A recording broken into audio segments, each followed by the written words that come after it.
Hermanos amados, para comenzar, quisiera que me acompañaran con sus Biblias al capítulo 12 de Hebreos y considerar algunas cosas que estaban en mi corazón, que se han compartido en Chile. Muchas gracias, hermana. Que se han compartido en Chile, para colaborar en esta edificación que el Señor comenzó. Mientras tanto, hermanos, buscar el capítulo 12 de Hebreos. Amén. Verso 12 del capítulo 12. Y leemos en el nombre del Señor Jesucristo, amados. Dice: por lo cual, levantad las manos caídas y las rodillas paralizadas. Sabemos que el contexto del capítulo 12 inicia revelándonos al Señor. Desde el capítulo 1, el Padre, por medio del autor de Hebreos, nos está mostrando al Hijo, que desde mucho tiempo atrás el Señor se había revelado por medio de los profetas, por medio de los mandamientos, de la ley, y ahora en este último tiempo nos ha hablado por el Hijo. Y luego el Señor va, por medio del Espíritu Santo, inspirando al autor de Hebreos, y va maximizando esta visión del Hijo del Señor, de nuestro Señor Jesucristo. Y llega el capítulo 12, donde en esta primera parte, desde el verso 1 hasta el verso 12, nos habla acerca de una disciplina del Señor. Y esta disciplina venía por causa de que somos hijos.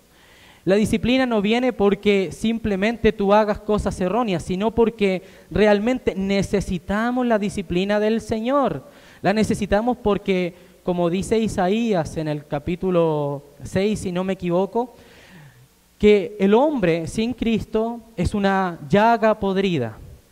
Y en esto, hermanos, hay que tener un cuidado, porque a veces nosotros graficamos esa llaga podrida como que si estuviésemos manchados. Pero no es que nosotros estemos manchados. Nosotros sin Cristo somos la mancha. Nosotros somos el mal mismo. Y el Señor no le sirve recomponer algo que es la mancha. El Señor tiene que hacerlo nacer de cero, nuevamente, nacer de nuevo. Y por medio del nuevo nacimiento venimos a la educación del Señor, venimos al crecimiento, venimos a la edificación. Entonces, llegando al verso 12, una vez que hemos recibido la disciplina, el cual no es el tema que vamos a ver, sino de lo que proviene y por qué llegamos a la disciplina, dice: por lo cual levantad las manos caídas. Una de las cosas que muchas veces nos cuesta aprender, hermanos, es que la disciplina del Señor siempre es para nuestra edificación. Nunca va a venir solamente la corrección, sino que luego de la corrección siempre, hermanos, el Señor tiene un ungüento. Ante cualquier proclama de la Escritura, ante cualquier predicación, antes incluso de cuando el Señor ocupa por profecía a algún hermano, ante cualquier exhortación, siempre el Señor va a traer el ungüento, siempre viene la salida. Nunca el Señor nos va a encerrar en un lugar y nos va a decir: tú estás condenado. Siempre el Señor va a abrirnos una puerta para que nosotros podamos salir de ese lugar que nos es tropiezo o ha venido a ser un pecado en nosotros. Entonces, por lo cual, levantad las manos caídas y las rodillas paralizadas, y haced sendas derechas para vuestros pies, para que lo cojo no se salga del camino, sino que sea sanado. Seguid la paz con todos y la santidad, sin la cual nadie verá al Señor. Mirad bien, no miremos mal, miremos bien. No sea que alguno deje de alcanzar la gracia de Dios, que brotando alguna raíz de amargura os estorbe y por ella muchos sean contaminados. No sea que haya algún fornicario o profano como Esaú, que por una sola comida vendió su primogenitura. Porque ya sabéis que aún después, deseando heredar, palabra clave, hermanos, heredar la bendición, fue desechado y no hubo oportunidad para el arrepentimiento, aunque la procuró con lágrimas. Porque no os habéis acercado al monte que se podía palpar, y que ardía en fuego, a la oscuridad, a las tinieblas y a la tempestad, al sonido de la trompeta y a la voz que hablaba, la cual los que la oyeron rogaron que no se les hablase más, porque no podían soportar lo que se ordenaba.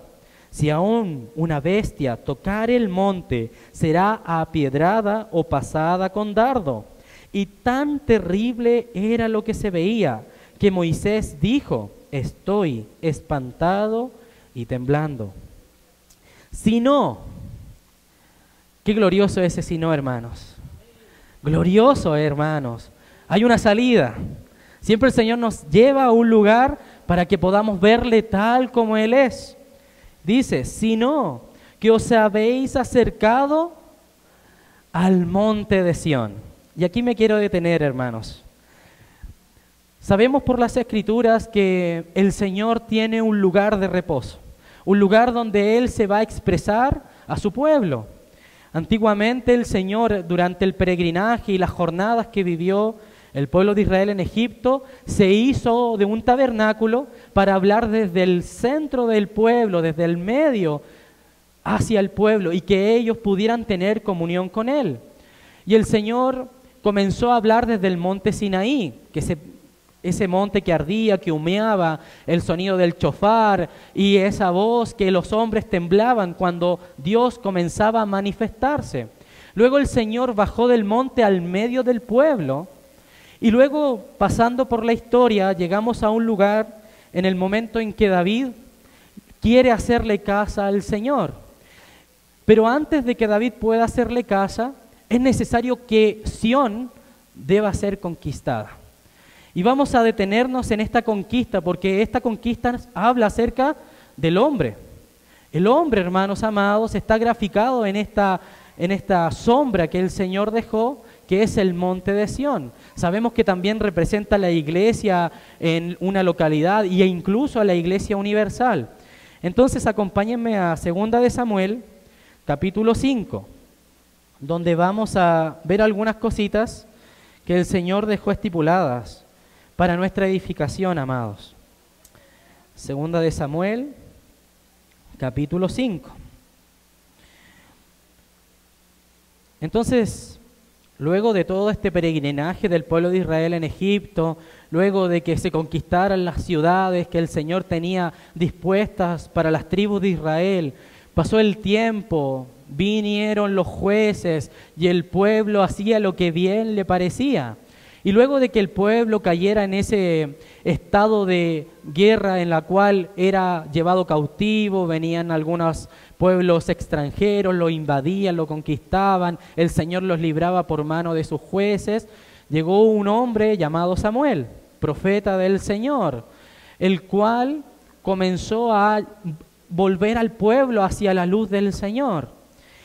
Y en este peregrinaje nos encontramos con el rey David, el cual vivió mucho tiempo siendo perseguido por Saúl, y una vez que Saúl muere, llegamos a este capítulo 5, y dice, vinieron todas las tribus de Israel a David, en Hebrón, y hablaron diciendo, henos aquí, fíjese esta frase, hermanos, hueso tuyo y carne tuya somos. Y aún antes de ahora, cuando Saúl reinaba sobre nosotros, eras tú quien sacabas a Israel a la guerra y lo volvías a traer. Además, Yahvé te ha dicho, tú apacentarás a mi pueblo Israel y tú serás príncipe sobre Israel. Vinieron pues todos los ancianos de Israel al rey en Hebrón. Y el rey David hizo pacto con ellos en Hebrón delante de Yahvé y ungieron a David por rey sobre Israel. Era David de 30 años cuando comenzó a reinar y reinó 40 años. En Hebrón reinó sobre Judá 7 años y 6 meses. Y en Jerusalén reinó 33 años sobre todo Israel y Judá. Fíjense en estos números, hermanos. Qué precioso que el Señor desde ya nos está hablando acerca del carácter y de lo que Él iba a expresar en el futuro. 7 años en Hebrón. Sabemos que el número 7 nos habla de la perfección, de lo completo. de lo que ya está listo. Entonces, en una primera instancia, el rey David fue tratado en Hebrón para gobernar 33 años en Jerusalén. Y estos 33 años nos hablan fuertemente del ministerio de nuestro Señor Jesucristo, de su edad. O sea, a la altura y a la plenitud de un varón perfecto. Sabemos que David es tratado duramente por el Señor por causa de sus pecados durante su reinado, pero vemos que también el Señor está tipificado en David. Y luego dice, luego que ya es coronado rey, dice, verso 6, entonces marchó el rey con sus hombres a Jerusalén. ¿Y quiénes estaban en Jerusalén? Contra los jebuseos. La palabra jebuseos en hebreo, hermanos, significa pisoteado, hollado, o que está bajo un pie, una presión. Entonces, los pisoteados o los jebuseos estaban reinando en Jerusalén. Dice que moraban en aquella tierra, los cuales hablaron a David diciendo, tú no entrarás acá, pues aún los ciegos y los cojos te echarán. Yo sé que en el corazón de los hermanos, cuando escuchan esta frase de los cojos y los ciegos, inmediatamente viene a la memoria esa frase cuando dice el Señor en parábola en el libro de Mateos, que id por las plazas y buscad a los ciegos y a los cojos para que vengan a la cena. Pero en esta primera instancia los cojos y los ciegos no querían que David reinara sobre ellos. Ellos aborrecían al Señor. Y por ende habla de esta condición, hermanos, cuando el mundo y nosotros mismos, antes del Señor, antes de la revelación de Cristo en nosotros, estábamos ciegos y estábamos cojos. Entonces, tú no entrarás acá, pues aún los ciegos y los cojos te echarán, queriendo decir, David no puede entrar acá. Pero David tomó la fortaleza de Sión, la cual es la ciudad de David. Y gloria al Señor por esto, hermanos, porque el Señor ha conquistado nuestros corazones. Él vino y conquistó nuestro corazón, estando nosotros muertos en delitos y pecados. Pero Él fue el que vino, hermanos. Ciertamente, normalmente decimos, yo no busqué al Señor, Él me encontró. Pero hermanos, no solamente no le buscábamos, sino que le aborrecíamos. No queríamos dejar que Él viniera a tomar autoridad sobre nuestros corazones, sobre nuestros hogares, sobre nuestras familias. Y aún, hermanos, estando en Cristo, hay muchas áreas en nuestra vida donde cojeamos y donde no vemos. Y aquí es donde me quiero detener, amados hermanos, porque nosotros como el pueblo del Señor, siendo una fortaleza, la palabra fortaleza o la fortaleza de Sión nos habla de un lugar que estaba en territorio enemigo. Si tuviéramos un mapa, podríamos ver el territorio del Señor y hay un lugar donde está el territorio del enemigo. Entonces, dentro del territorio enemigo, cuando es conquistado por un rey, se le llama fortaleza. Y se toma dominio de ese lugar que está rodeado de enemigos. Y ciertamente esa es la figura de la iglesia, hermanos. Un lugar que es conquistado por el Señor, ya sea en una localidad, ya sea una ciudad, ya sea en un país, pero ciertamente, hermanos, estamos rodeados de enemigos. Y una de las principales cosas que acontecen con las fortalezas es que cuando el rey conquista la fortaleza, el rey enemigo quiere reconquistar esa fortaleza. Pero el Señor nos ha dado una preciosa palabra que dice, las puertas del Hades no prevalecerán contra la iglesia. Esa es una promesa, pero esa promesa tiene una palabrita antes. ¿Se acuerda cuál dice? Dice y. ¿Y por qué dice y? Porque esa frase, las puertas del Hades no prevalecerán contra la iglesia, está ligado a la frase anterior. ¿Quieren leerla? Para que podamos ir viendo un poquito más. Mateo, capítulo 16.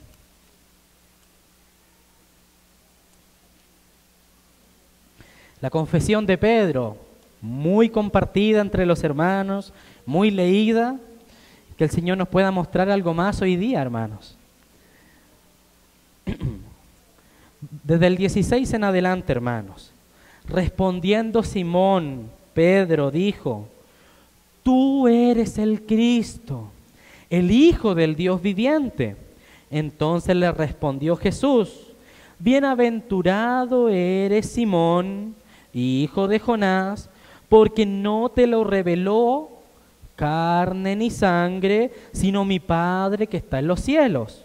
Y yo también te digo que tú eres Pedro, y sobre esta roca, ¿cuál roca? La proclama y la revelación de que Jesucristo es el Hijo de Dios. Sobre esta roca edificaré mi iglesia, punto y coma, y... ¿Por qué es importante eso ahí, hermanos? Porque muchas veces nosotros pensamos que somos edificados solamente con el asistir a una localidad, solamente con el venir a la comunión. Pero hermanos, la edificación del Señor Jesucristo es cuando vemos al Señor, es revelado en nuestro espíritu, en nuestra mente, lo podemos ver, y entonces las puertas del Hades no prevalecerán contra la iglesia. Porque no simplemente se trata de que nosotros vengamos a la comunión, estemos con los hermanos. Se trata, hermanos, de que tú vas a estar batallando constantemente contra estos enemigos. Porque, hermanos, tu casa es Sión. Donde hay 2 o 3 reunidos en mi nombre, allí estoy yo. El Señor mismo en Isaías dice: en Sión yo he puesto la roca, en Sión yo he fundado la piedra. En Sión, hermanos. Pero no solamente basta con que tú creas en el Señor, tú debes recibir constante revelación del Hijo de Dios para que las puertas del Hades no prevalezcan contra la iglesia.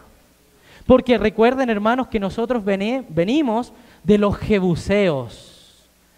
Y esto es interesante, amados, porque los jebuseos, esa palabra hollado o pisoteado, hermanos, nos habla.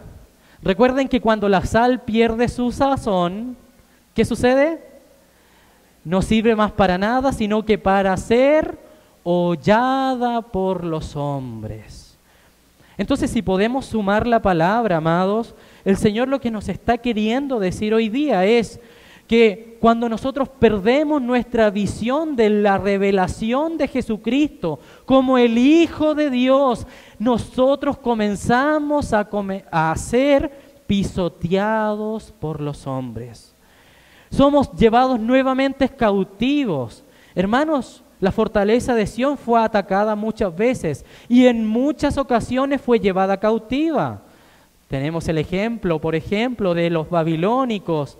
Cuando ellos abandonaron al Señor, los israelitas abandonaron al Señor, inmediatamente vino el ser hollados y pisoteados. Después, en el año 70, el Señor también profetizó y dijo: no quedará piedra sobre piedra.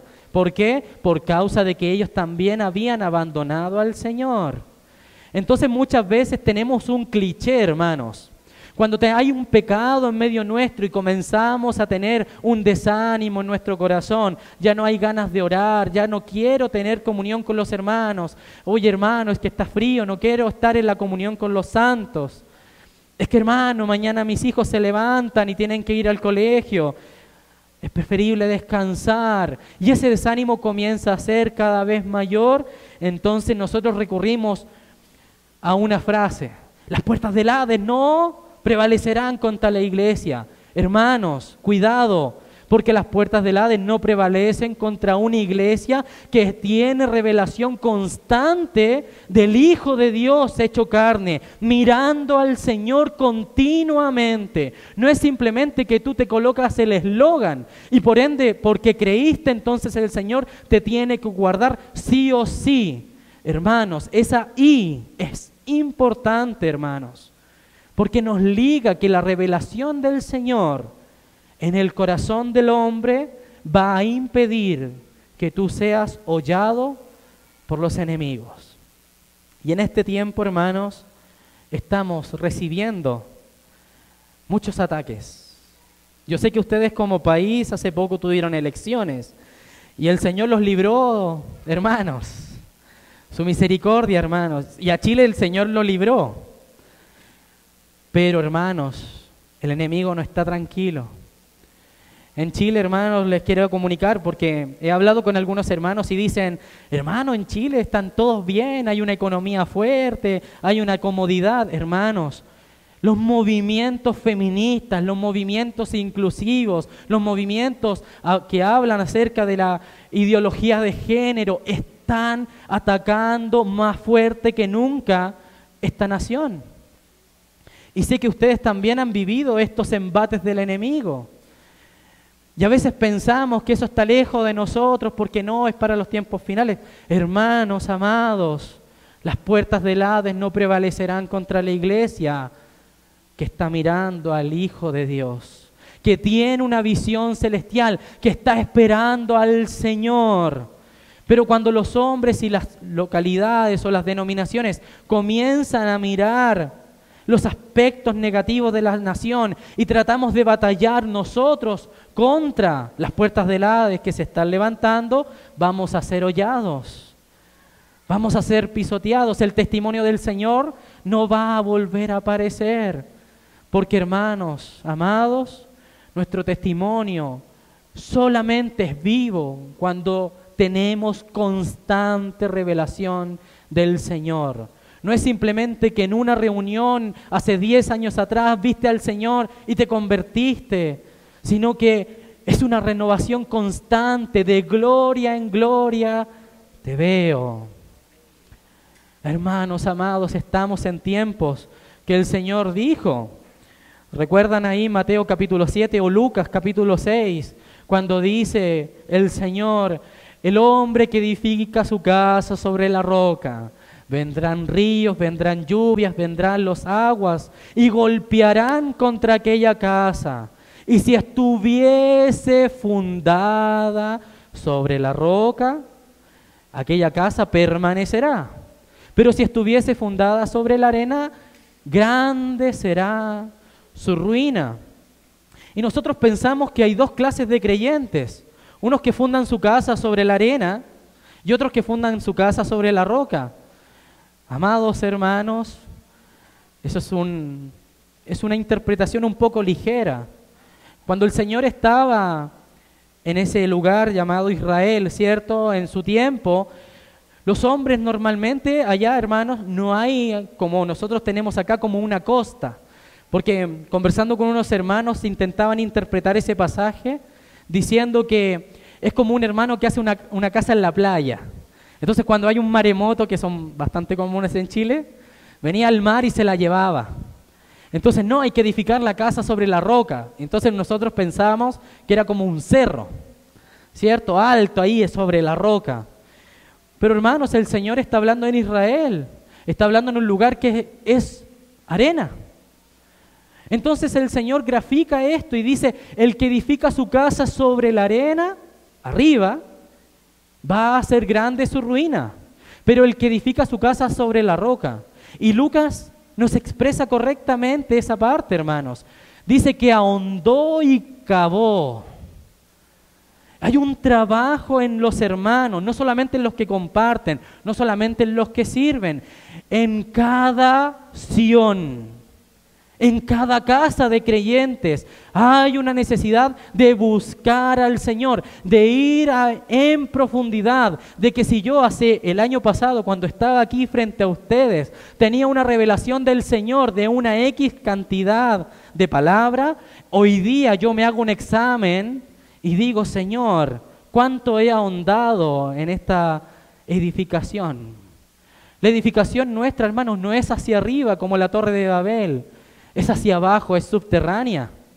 Recordemos que Pablo, en el capítulo 3 de Primera de Corintios, dice, yo como perito arquitecto puse el fundamento, pero mire cada uno cómo edifica o sobreedifica.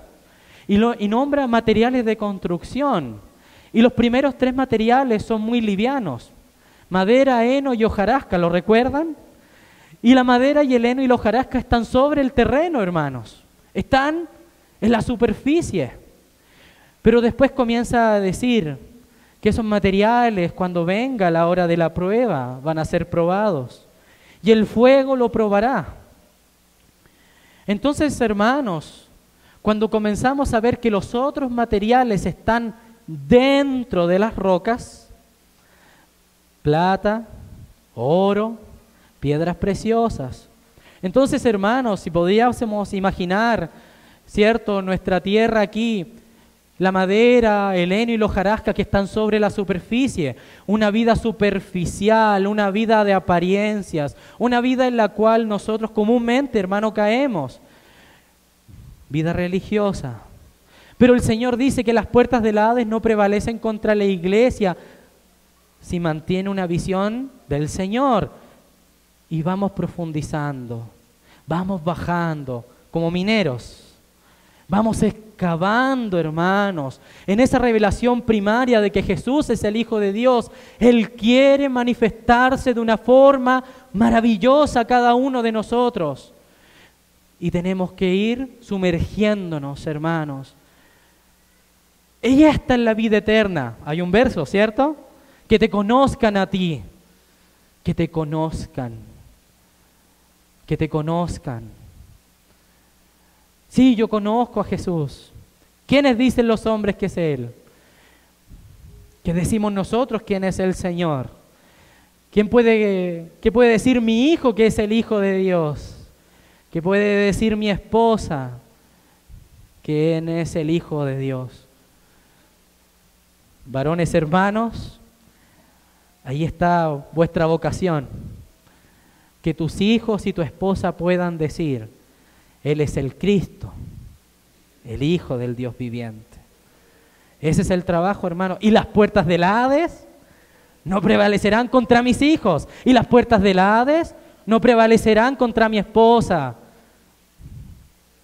Es una palabra cercana, hermano, no solamente a nivel local, claro, a nivel localidad. Gracias por los hermanos que ministran en las localidades. Pero, hermanos, estamos hablando de tú a tú. De hombre a hombre, las puertas del Hades no prevalecerán contra la iglesia que está teniendo revelación constante del Señor Jesús. Hay una parte, hermanos, donde vemos claramente cómo los hombres hollaron al pueblo de Israel. Si me acompañan, hermanos, al capítulo 6 de Jueces. Sé que los hermanos conocen esta parte de la historia bíblica acerca de Gedeón. La palabra Gedeón como nombre significa el que tala, o el talador como verbo, talar, cortar. Vamos a hacer un poco de contexto, hermanos. Sabemos que el pueblo de Israel hizo lo malo delante de los ojos del Señor. No especifica qué maldad. Después nosotros por las Escrituras vamos a ver cuál es la maldad de los hijos de Israel. Y el Señor, por cuanto los hijos de Israel habían abandonado al Señor, vinieron los madianitas. ¿Y qué hacían los madianitas? Cuando Israel comenzaba a plantar, tenían sus lugares de cosecha, venían los madianitas con sus camellos, con sus caballos, y arrasaban con el fruto. Y se lo llevaban. Entonces Israel se conformó, paréntesis, no os conforméis a este mundo, cierra paréntesis, se conformó, podemos verlo, hermanos, en Gedeón. ¿Qué hacía Gedeón cuando comienza la historia? Estaba desgranando el trigo para esconderlo de los madianitas. Ya estaban asumidos que eso era lo normal. Ya se habían acostumbrado a que los madianitas vinieran y pisotearan, hollaran sus sembrados, su fruto, y los llevaran cautivos. Y era constante esta práctica en Israel, y por eso vemos a Gedeón, que ellos no estaban preguntándose: Señor, ¿por qué está pasando esto? Él estaba ya asumido en su vida normal, en que tenía que guardar el fruto y esconderlo para que los madianitas no lo llevaran. Y el Señor envía a un ángel al ángel Yahvé. Y le habla a Gedeón y le dice que con su fuerza iba a derrotar a los madianitas. Entonces, amados, en el verso 12 del capítulo 6 de Jueces dice: y el ángel de Yahvé se le apareció y le dijo: Yahvé está contigo, varón esforzado y valiente. Y Gedeón le respondió: ah, Señor mío, si Yahvé está con nosotros, ¿por qué nos ha sobrevenido todo esto? ¿Y dónde están tus maravillas que nuestros padres nos han contado diciendo: ¿no nos sacó Yahvé de la ideología de género? ¿No nos sacó Yahvé de los movimientos hiperfeministas? ¿No nos libró Yahvé de la mano de los homosexuales? ¿No nos sacó Yahvé de Egipto?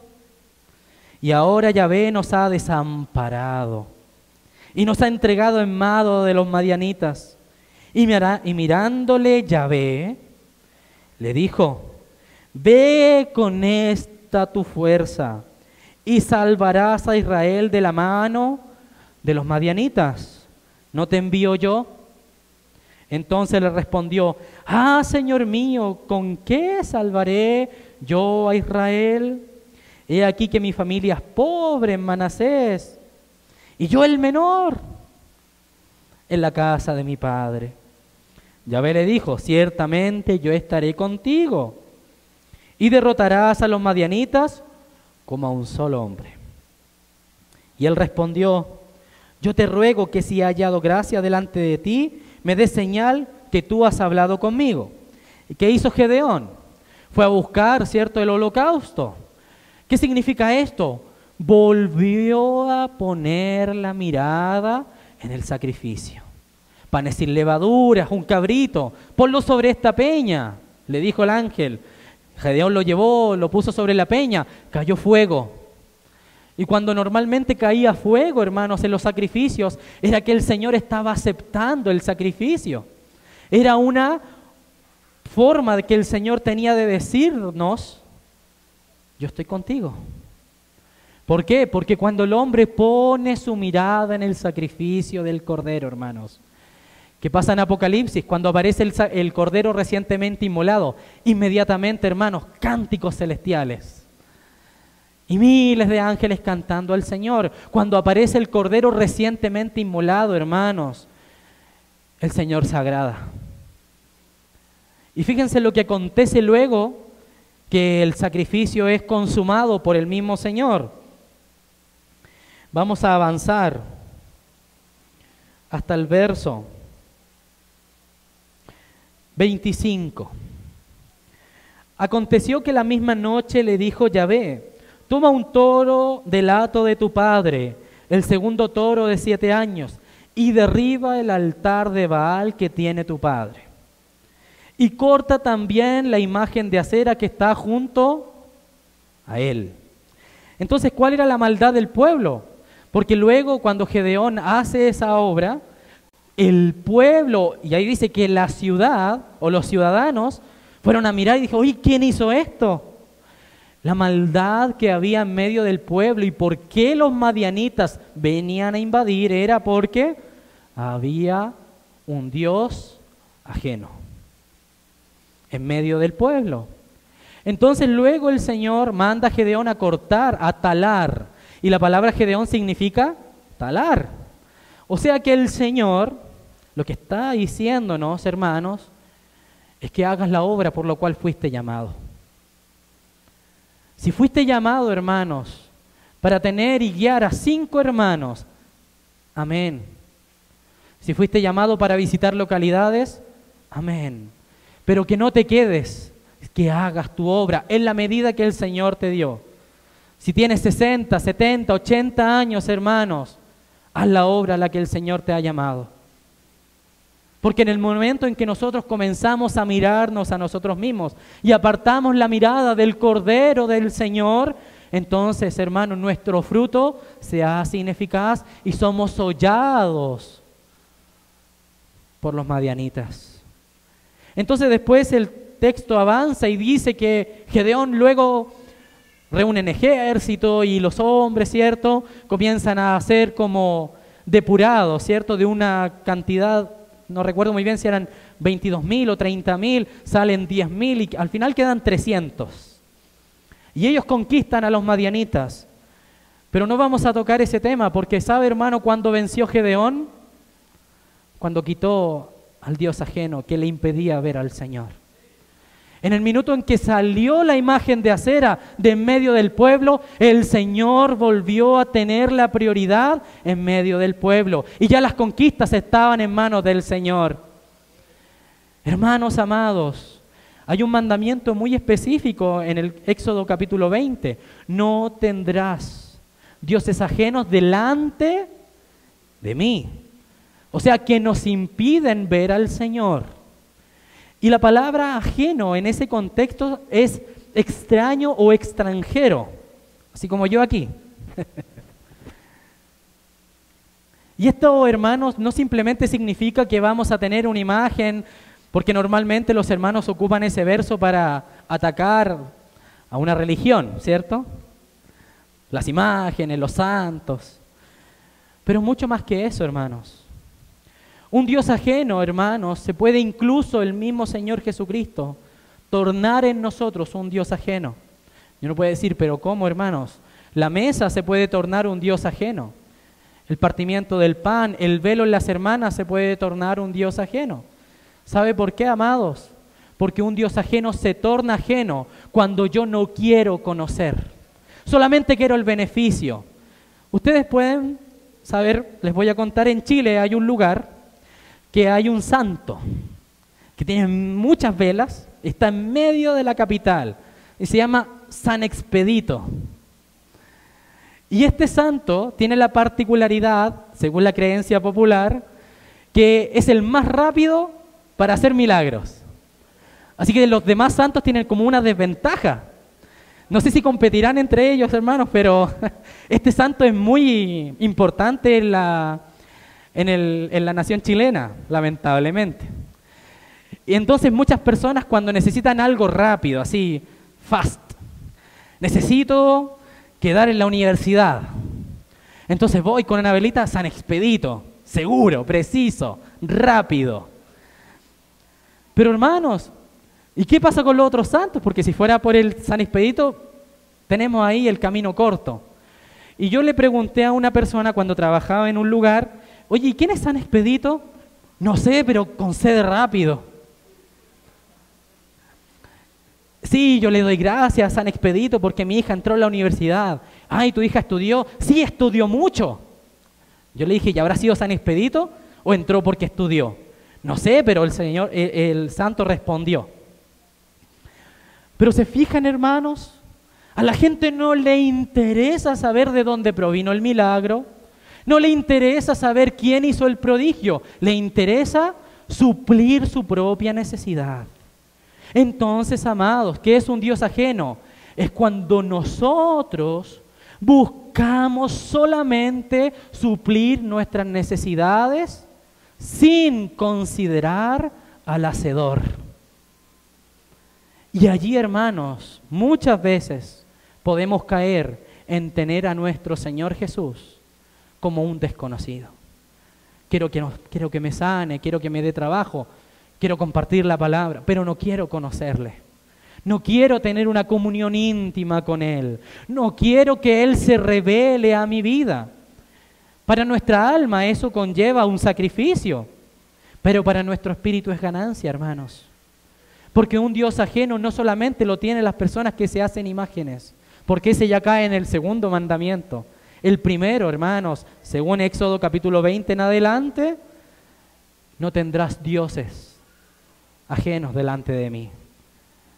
Hermanos, mantengamos nuestra visión hacia el Señor. Que Él sea, hermanos, constantemente una revelación novedosa en nuestra vida. Y no solamente tengamos experiencias pasadas. El Señor me libró, ¿hace cuánto? Hace 50 años atrás. Gloria al Señor por eso. Pero ¿qué ha hecho el Señor ayer contigo? ¿Qué está haciendo hoy el Señor con nosotros?